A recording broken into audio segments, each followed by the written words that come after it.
Remember these pictures? You've seen them before, perhaps in this very theater. Did you ever wonder who took them and under what difficulties? Or how close death has to come to make a cameraman's hand unsteady? You remember the frontline broadcasts and the men who made them? Designed to smash a hole right through the Hitler line. This is Peter Sternberg of the CBC reporting from the Italian front. Sicily is ours. Sicily is free. This is Matthew Holton speaking from Sicily. Benoît Lafleur de Radio-Canada qui vous parle de Londres.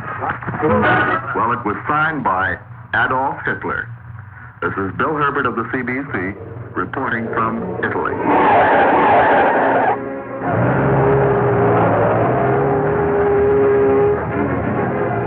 Every day through the event-packed years of war, we'll follow the news in the headlines. But what was behind the headlines?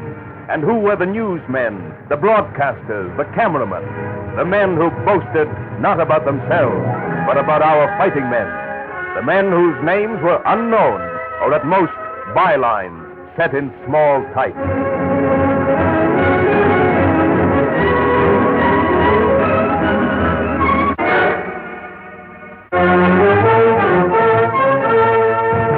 Here are the headline hunters in the garden of an old chateau 10 miles behind the front. They're being given the battle plan for tomorrow's drive, the inside dope on the disposition of troops, the hour of the first barrage, the best spot to cover the battle.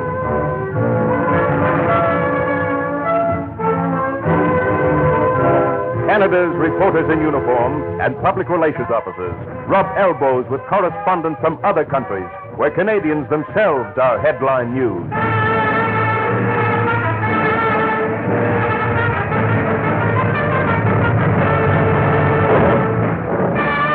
Early next morning, each war correspondent follows his own nose for news, like Ace Warco Ross Monroe. Lanky and spectacled, this quiet Canadian scooped the world 3 times. The F, Sicily, and the first beachhead story out of Normandy. Right under the snouts of the guns, he types his stories as they're happening. So does Alan Kent of the Toronto Telegram. Ralph Allen of the Globe and Mail. And Lionel Shapiro of Maclean's Magazine reports the historic Rhine jump.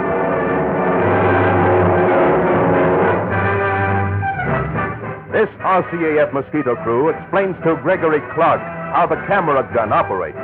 It's mounted in the plane's wing, and each time the pilot fires his guns, the camera automatically photographs the results. The dive in for the kill, the near misses, the hit.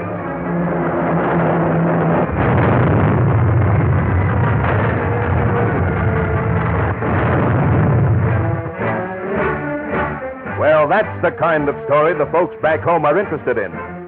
It's not exactly the kind of office he has in Toronto, but it's as good as any at the front. With a copy typed, it's now up to the dispatch writer. And his job, like that of hundreds of other DRs, is to rush the dispatches and stories to headquarters.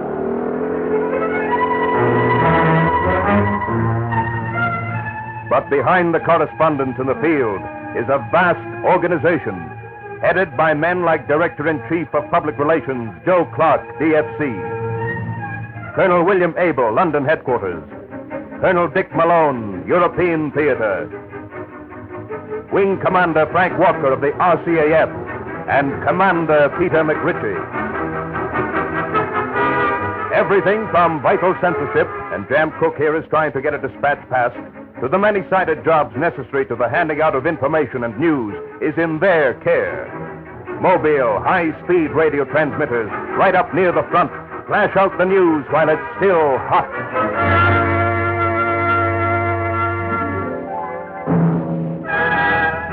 Mobile darkrooms developing shots that will be on tomorrow's front page.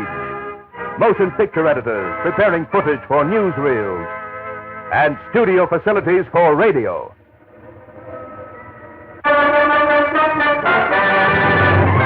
Brand new to this war are the broadcasters. On every front, men with microphones are analyzing and describing what they see for Canadians back home. On a Canadian destroyer, Peter Stursberg records the men's chorus. And Matthew Holton, veteran correspondent who covered the war from the grim days after Dunkirk to the unconditional surrender at Berlin, gets a soldier's slant on victory.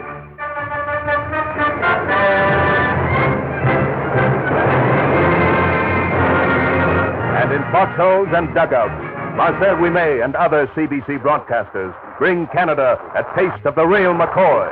Engineers like Art Holmes stand by with their recording units, cutting discs of every thump and thump of battle.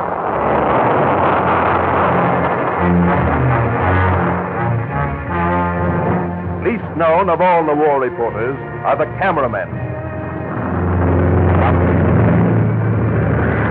Like the film board, Nick Reed, who covered Canada's motor torpedo boats. History is indelibly recorded as never before. They produced shots like this taken by Bill Grant of the first Canadians going in on D-Day.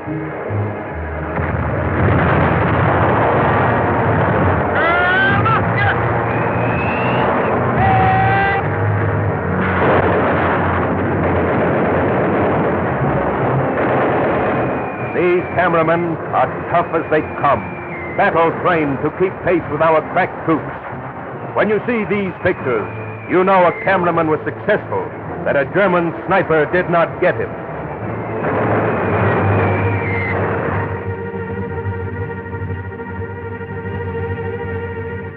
Then, coming from every sector, the films and still pictures join the vast flow of radio broadcasts rushing through the ether.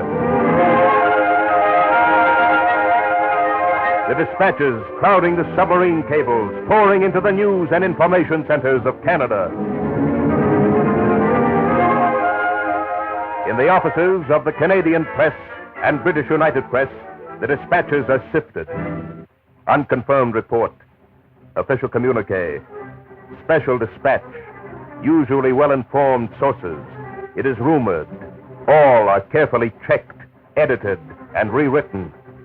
Then, over specially leased wires, the news copy is shot out to magazines, radio stations, and to all the Suns, Stars, Times, Couriers and Heralds, Standards and Leaders and free presses all across the nation.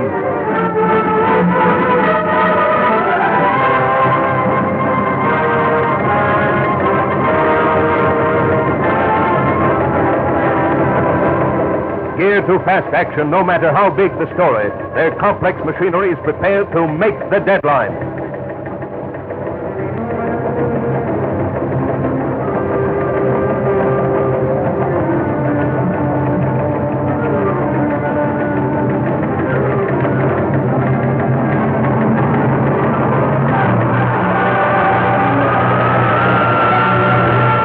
The news is on its way to millions of readers.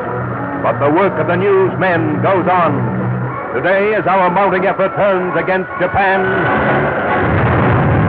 there are new battle backgrounds to photograph, new sounds to record, new heroisms to tell in story.